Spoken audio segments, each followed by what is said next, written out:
Metrô do Recife. Quando a viagem vira novela de terror, comédia e promessa quebrada. Salve, minha gente do canal. Pernambucando por aí. Hoje eu chego com mais uma crônica daquelas que misturam o riso com a tragédia, a piada com a lágrima, como se a vida nordestina fosse mesmo esse teatro de rua, encenado todos os dias no sol de 40 graus e na sombra escassa das praças do Recife. O tema de hoje é o nosso querido e, ao mesmo tempo, amaldiçoado metrô do Recife, especialmente a linha Sul, que ultimamente anda mais para a linha do sofrimento do que para transporte público de verdade. Imagine um cabra saindo de Cajueiro Seco, de mochila surrada nas costas, acreditando que em 20 minutos chega no trabalho no centro. Mas eis que a vida lhe dá um tapa na cara. O trem quebra, a energia cai, um curto-circuito faz faísca, como se fosse fogos de artifício de São João, só que sem pamonha, sem quadrilha, sem forró, só o caos e o povo espremido feito sardinha em lata enferrujada. É aí que eu lembro de Ariano Suassuna, que dizia que o Brasil é o único país onde os otimistas não desanimam nunca e os pessimistas vivem com razão.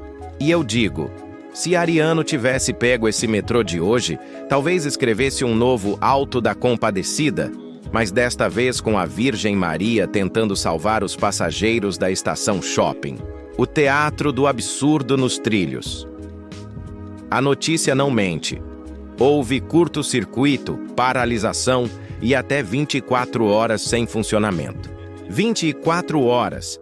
O sujeito que dependia do metrô para trabalhar ficou à deriva, igual a uma jangada furada no meio do Capibaribe. O jornal Folha de Pernambuco noticiou a confusão e as promessas de que tudo seria resolvido.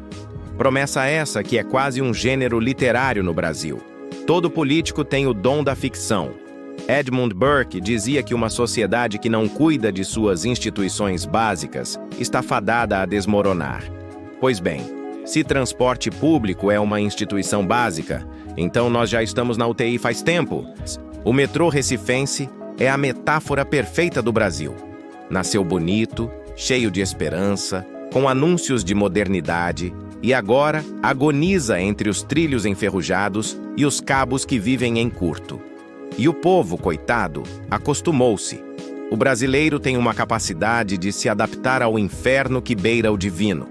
Chesterton diria que é quase uma virtude perversa, rir do próprio desespero, como quem transforma a dor em piada de boteco.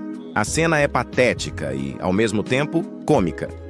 Gente pulando as catracas, gente reclamando no celular, gente gravando vídeo para postar no TikTok. O drama se converte em espetáculo e o fracasso coletivo se torna entretenimento. O pobre como personagem eterno. Lembro-me de uma história que ouvi em Olinda. Um pedreiro saía todos os dias de Cajueiro Seco para trabalhar no Derby. Ele dizia que o metrô era sua salvação, mas também sua condenação. Quando funcionava, chegava cedo, fazia hora extra, ganhava um trocado a mais. Quando parava, perdia o dia, a paciência e às vezes até o emprego. E ele ria, rindo da própria desgraça, como se fosse o Chicó de Suassuna. Não sei, só sei que foi assim. Essa resignação é bíblica. No livro de Eclesiastes está escrito: tudo tem seu tempo determinado, e há tempo para todo propósito debaixo do céu. Pois no metrô de Recife, parece que o tempo de funcionamento é sempre curto, e o tempo de paralisação é eterno. O povo aguarda como quem aguarda a volta de Cristo. Só que Cristo prometeu salvação. Já o metrô só promete mais atraso. A comédia política. Agora vem o capítulo mais saboroso, aquele em que a comédia se transforma em tragédia grega. O governo federal autorizou a concessão do metrô à iniciativa privada. Isso mesmo, o sistema que hoje vive aos trancos e barrancos, custando bilhões em manutenção e sobrevivendo de promessas, vai ser entregue ao mercado.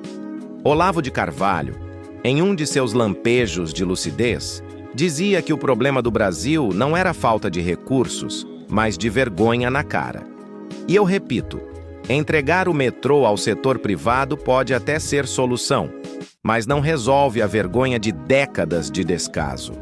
É como pintar a fachada de uma casa que já está caindo aos pedaços. Engana a vista, mas não sustenta o teto. Roger Scruton lembrava que a verdadeira conservação é manter o que tem valor, e não simplesmente jogar fora o que é velho. Pois o metrô tem valor. É vital para centenas de milhares de pessoas. O que falta é gestão honesta, é zelo.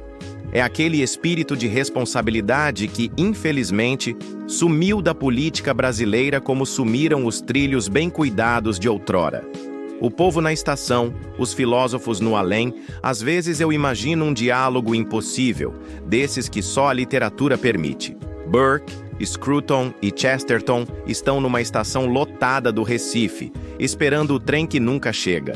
Burke diria: "Aqui está a prova da decadência das instituições."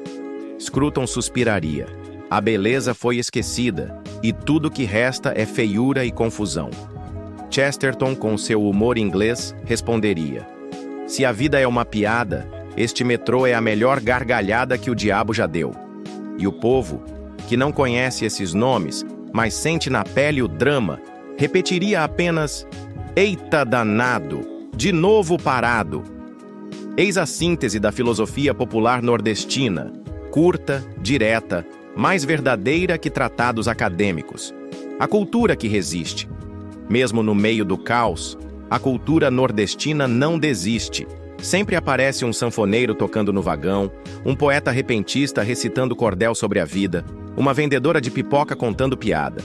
O Brasil pode estar desmoronando, mas o nordestino ainda arranca beleza da miséria.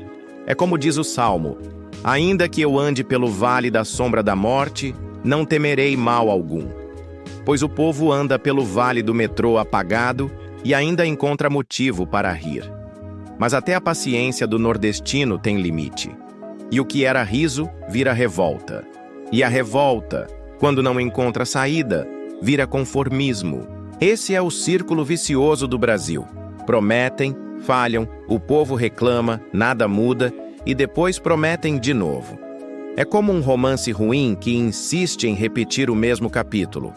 O metrô como retrato do Brasil.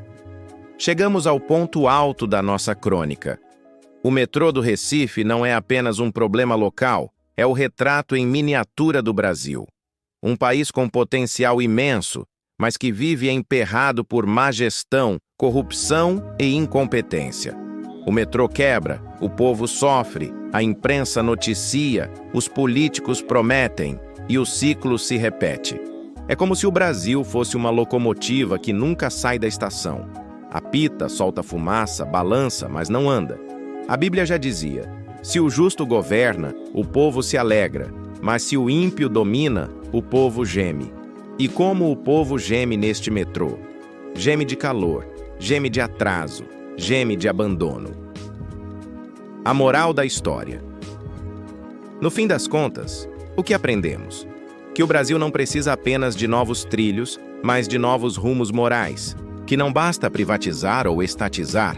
É preciso resgatar a responsabilidade individual, o zelo pela coisa pública, a ética cristã, que ensina a amar ao próximo como a si mesmo. Se os governantes lessem mais a Bíblia e menos pesquisas eleitorais, talvez lembrassem que quem é fiel no pouco também é fiel no muito. Se não cuidam de um metrô, como cuidarão de um país inteiro? Olavo dizia que a primeira revolução começa na mente, pois que cada passageiro desse metrô comece a pensar diferente. Não aceitar a mentira como normal, não rir da tragédia como se fosse inevitável, não se calar diante do descaso. E é isso, minha gente. Hoje viajamos, ou tentamos viajar, pelos trilhos do metrô do Recife e terminamos descobrindo que ele é apenas uma metáfora do Brasil inteiro. Entre risos e lágrimas, entre Burke e Suassuna, entre a Bíblia e Olavo, vimos que o nosso problema é mais profundo do que o ferro enferrujado dos vagões. É a ferrugem moral que corrói a nação. Agora eu quero saber de vocês, qual foi a maior tragédia ou comédia que você já viveu no transporte público? Conta aí nos comentários que eu vou adorar ler. Não esquece de curtir, compartilhar este vídeo com os amigos e se inscrever no canal. Até o próximo vídeo. Pernambucando por aí.